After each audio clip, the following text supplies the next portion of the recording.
Morning, and you can hardly see them. This is 394 and 169, and it looks like we are figuring out the situation here. This is at one of these on-ramps to get from 394 eastbound to 169.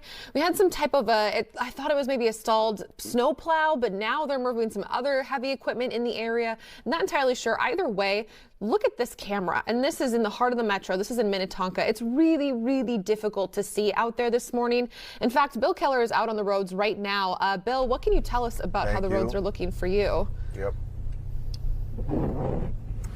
Well, I can tell you we are leaving Victoria. We just about got stuck on a county road that had not been plowed. We drove through there and then turned around, and our own tire tracks have been covered up in no time at all. We're getting back to civilization, as it were. This is Highway 5 leaving Victoria, headed towards Chanhassen. The Arboretum will be up on our right here in just a little while. So the road conditions in this spot are not too bad, but you don't have to go very far. In fact, take a look at this video. Overnight, about 1:30, the wind's really picking up, creating a lot of blowing and drifting snow. So it's not focusing so much about how much snow we got, but what happens with that.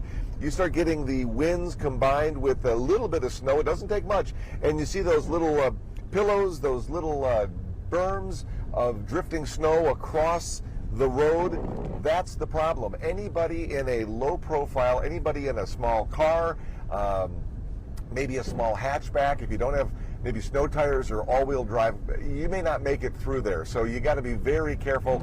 Heed that warning about staying home if you don't have to. It's not about whether we do or don't make a record snowfall. Trust me, the conditions out here are very difficult to drive, and even in the heart of the metro, we have not seen anybody stuck yet, but we've also not seen that many plows. There's a lot of miles, a lot of lane miles to cover, but Leah Bino has been out in talking with some of these people who are also out in the conditions. So don't take it from me. Leah, what do they have to say?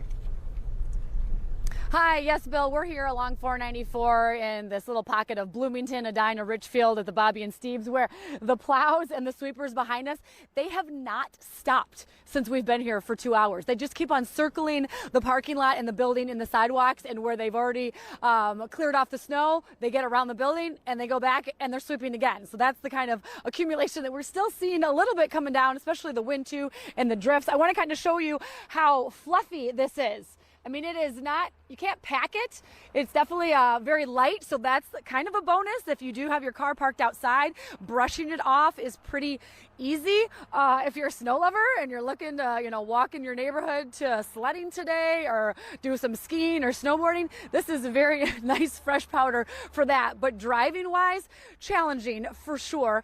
We spoke with some of the people, basically the people that we're talking to, the drivers are out here, are people that can't work from home, that have to work remotely, or that can have to commute to get to their jobs. We talked to one of the cooks here at the Perkins right next door about his drive in last night at about 11 o'clock. Here's what he had to say.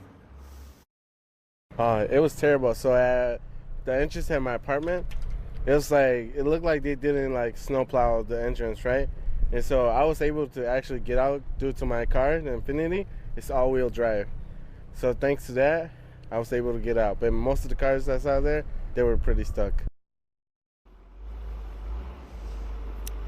Yeah, challenging for sure, and I know that he was not very excited. He just ended his shift a few minutes ago, not very excited to have to go out on this and go home based on what some of the drivers were telling him about the challenges and the wind and the snow drifts driving in. Also, for some added perspective, this vehicle showed up here in the Perkins parking lot, I would say 10 minutes ago. So this is how much snow has already accumulated in just a few minutes, but very light, very easy to move along. But as you can see right here, lots of plows out. They're bringing out the big dogs today for this snow fight and trying to keep things as safe as possible for those that do have to, for whatever reason, get out on the roads today.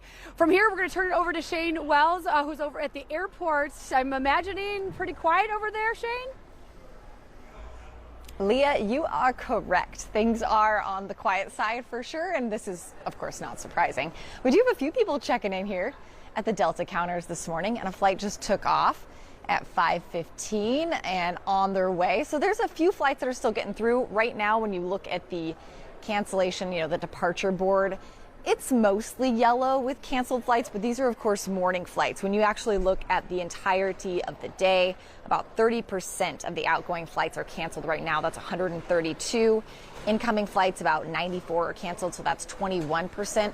So we'll have to wait and see how they handle this snow and these winds as the day goes on, and if they can get some more flights out later. Yesterday with those winds, they did have to reduce the runway number down to 1 that they were using and kind of triangulating that for the best headwind possible for those planes incoming and outgoing. So we haven't heard yet today how many runways they're able to utilize, but with only, 1 flight getting out every 30 minutes, things are seemingly pretty quiet here this morning, but we're going to keep an eye on it. We'll let you know what the numbers do throughout the day. And with that, we'll send it back to you, Hannah, in the studio.